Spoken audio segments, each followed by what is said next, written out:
Mr. Speaker, do you want to tell us what's going to happen with the House of Lords? Of course, this might be Well, what we get as a Democrat calling on. no, I was just exercising my prerogative as a historian. Yeah. And after Chappaquiddick, Bob Byrd challenged Teddy Kennedy. And Teddy Kennedy had more than enough votes to win, except it was a secret ballot. And when it was over, Kennedy said there were apparently 9 more senators than he was aware of, Right. based on his count and Byrd's count, because a number of senators said to both of them, "Oh, I'm for you."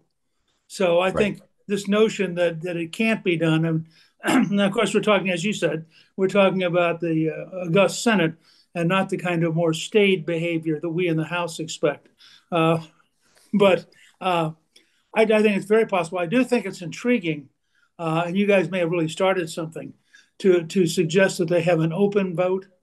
But the other point I'd make, and it's really something I hope President Trump understands: no one in the American system is all powerful.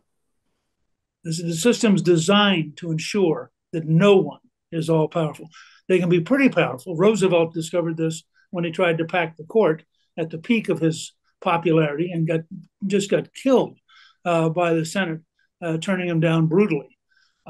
So, the president's got to think this through. He's certainly far and away the most influential Republican in the country, but he's also got to think through how many people does he bruise who decide to get even later. Yeah. And there are lots of, as John McCain proved on the final vote on Obamacare, independently elected people have abilities to hit you in ways you never dreamed of. Let me ask you 3 rapid round questions and then see if Dan and Sean have any. Number one, do you agree that Donald Trump's legislative agenda has a better chance of passing and quickly if it's Scott as opposed to Thune or Cornyn, or no? I think it depends on whether or not President Trump and Rick Scott can then pull together the people they just ran over.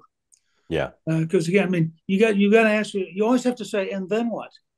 Right. Because there's always the next game.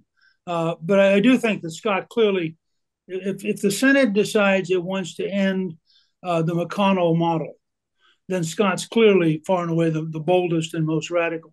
But Right. on the other hand, the Senate is a club, and he is the least clubbable of the 3 guys. Second, do you think it'd be smart for the president to endorse? If he can win. Yeah, that's what Sean said. And lastly, he's already apparently taken 1 House member out. She's in a safe seat, but it's going to take a while to have a special election. If the president-elect asked you, should I continue to take House members out, what would you tell him? To talk a lot with Johnson. I mean, Mike is going to have an enormously hard problem.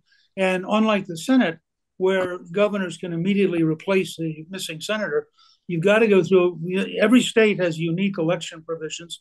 Yeah. I think in Elisa's case, New York will take about 60 days to get a new member.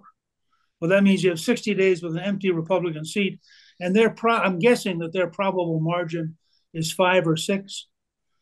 That's already almost impossible to manage.